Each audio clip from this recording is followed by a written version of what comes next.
Et à tous et bienvenue dans ce nouveau tutoriel gratuit pour Photoshop. Aujourd'hui inspiré et tiré d'une de mes formations sur l'utilisation du logiciel pour le web design, je vous invite à venir découvrir comment utiliser les outils de tranche. Des outils qui sont assez anciens dans le logiciel et qui sont un petit peu moins utilisés aujourd'hui dans les techniques de web design, mais qu'il est toujours intéressant de connaître quand on veut faire de l'export localisé pour certains éléments. Donc je vous invite à découvrir le fonctionnement de cet outil dans Photoshop à travers cette petite vidéo. Ce tutoriel, comme je le disais, étant tiré d'une de mes formations complètes payantes, vous pouvez retrouver le lien dans la description. Si la vidéo vous a plu, un petit abonnement, un partage, bref, vous connaissez la musique. N'hésitez pas, c'est ce qui permet de faire monter les vidéos et de faire vivre la chaîne. Je compte sur vous. On ne va pas rester plus longtemps sur cette petite introduction. Vous avez compris la thématique, vous avez compris ce qui vous attend. On attaque tout de suite le tutoriel. Passons maintenant donc à la présentation de l'outil Tranche dans Photoshop. Alors c'est un outil qui est quasiment aussi vieux que le logiciel et qui permet, comme son nom l'indique, de venir trancher des éléments. Qu'est-ce que j'entends par trancher? Pour faire simple, lorsque l'on va venir réaliser un web design comme celui que vous avez sous les yeux, il peut parfois être intéressant de venir faire de la découpe. Par exemple, ici j'aimerais venir découper uniquement cette partie pour pouvoir la voir sur une image à part. Alors il va être possible bien sûr de venir l'exporter directement en calque, donc comme ça on verra ça dans la partie juste après en exportation, mais il peut être également intéressant, justement pour la dite exportation, de venir trancher des éléments. Par exemple, je veux mon image de fond ici et je la veux jusqu'à cet endroit sur un fond blanc. Et bien pour ça, il y aura l'outil tranche qui est donc ici et qui permet, comme son nom l'indique, de venir trancher. Vous allez venir cliquer sur un endroit, par exemple le coin en haut à gauche ici, et on va venir réaliser une sélection de la zone que l'on souhaite trancher. De cette façon, cela va créer, comme vous le voyez, un élément autour. Et il va délimiter dans ma composition des zones, des tranches, que l'on va pouvoir renommer et qui sont chiffrées. Donc là, par exemple, ici, on en a une première grande, et ensuite on en a une deuxième, troisième, quatrième et cinquième qui se sont créées automatiquement. Ces tranches, je vais pouvoir les renommer en venant faire par exemple un clic droit et modifier la tranche ou les options de tranche. Ici, je vais pouvoir faire plusieurs choses dans les options de tranche. Je vais pouvoir venir ici déjà définir son type. On est sur une image, mais ça peut être pas d'image ou un tableau si j'en ai plusieurs. Et de la même façon, on va également ici pouvoir venir lui donner un nom. Donc là par exemple, je vais l'appeler test, un URL, s'il y a un lien ou si je veux que cette image redirige vers un autre endroit pour gagner du temps par la suite en intégration, un message et un alt. Le alt, ça va être le message alternatif si jamais l'image n'apparaît pas sur internet. Et c'est important de le connaître et de le mettre, tout simplement parce que les robots de Google aiment beaucoup ça.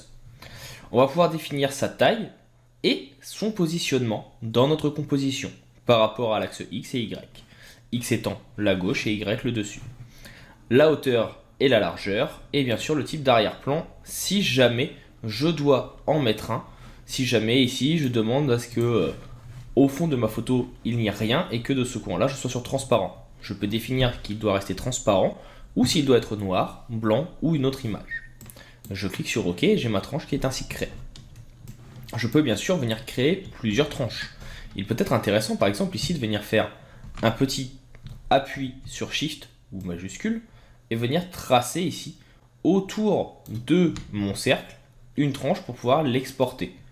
Je vais venir ici reprendre également mon outil sélection de tranches pour pouvoir venir redéfinir la taille. Et de cette façon, vous voyez, je viens redéfinir la taille de la tranche pour qu'il soit exactement à la taille de mon cercle. Je reprends mon outil tranche, ici, et je vais pouvoir venir le dupliquer. Pour ça, j'appuie sur Alt, je sélectionne la tranche et je viens, vous voyez, la placer à côté par exemple de mon deuxième cercle.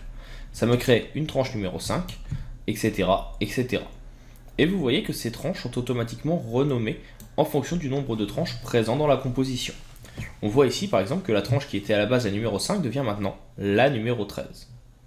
On voit également que sur certaines tranches, ici, ici ou encore ici, un petit infini apparaît. Cela veut simplement dire que ces tranches elles ont été créées automatiquement. Ce ne sont pas moi qui les ai créées, elles ont été créées parce que d'autres ont été créées à côté. C'est important de le savoir. On voit également ici donc que les tranches, je les ai réalisées manuellement, mais on peut aussi venir réaliser des tranches à partir de proportions fixes ou de taille fixe. En gros, ici, on va pouvoir venir réaliser uniquement des carrés. Ça force le ratio 1 sur 1. Tandis que là, ici, ça force la taille de 64 sur 64. Moi, je suis plutôt team normal. Ça me permet de me faire mes propres tranches. Vous avez également ici la possibilité de venir trancher directement à partir des repères. Par exemple, si dans ma composition, je viens placer un repère ici et un repère, on va le mettre au-dessus plutôt.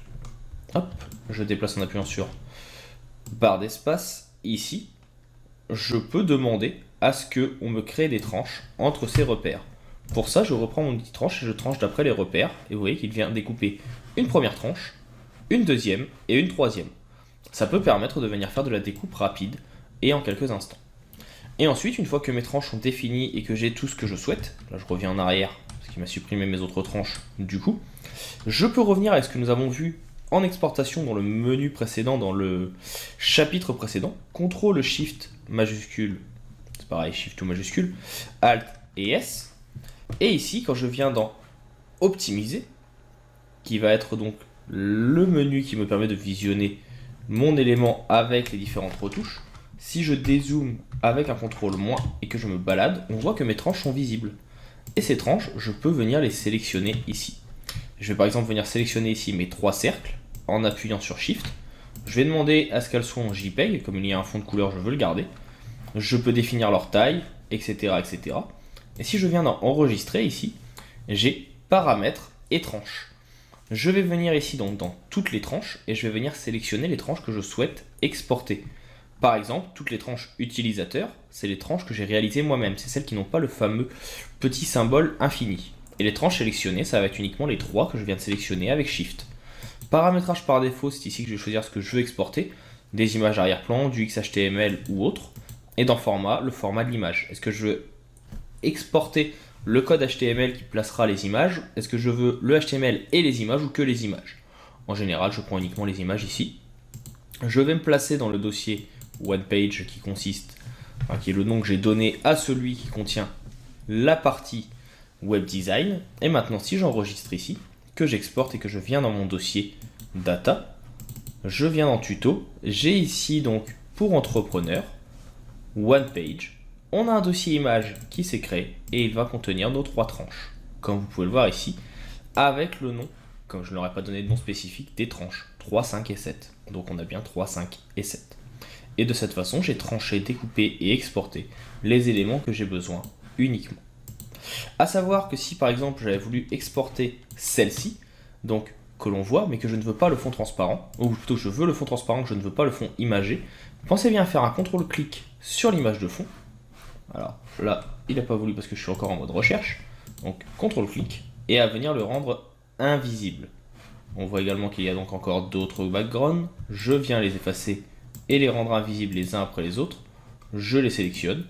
Et de cette façon, maintenant, si j'exporte ma tranche en PNG, j'aurai bien un fond transparent qui pourra être utilisé par les intégrateurs. Dans le même temps, c'est l'occasion aussi de voir ici que j'ai un petit défaut sur la tranche que je n'avais pas vu ou auquel je n'avais pas pensé. Il y a l'ombre portée à prendre en compte. Je vais donc venir ici, par exemple, agrandir ma tranche, agrandir en dessous, quitte à avoir une tranche un petit peu plus grande. Et vous voyez que automatiquement, ça va modifier les tranches liées qui sont à côté.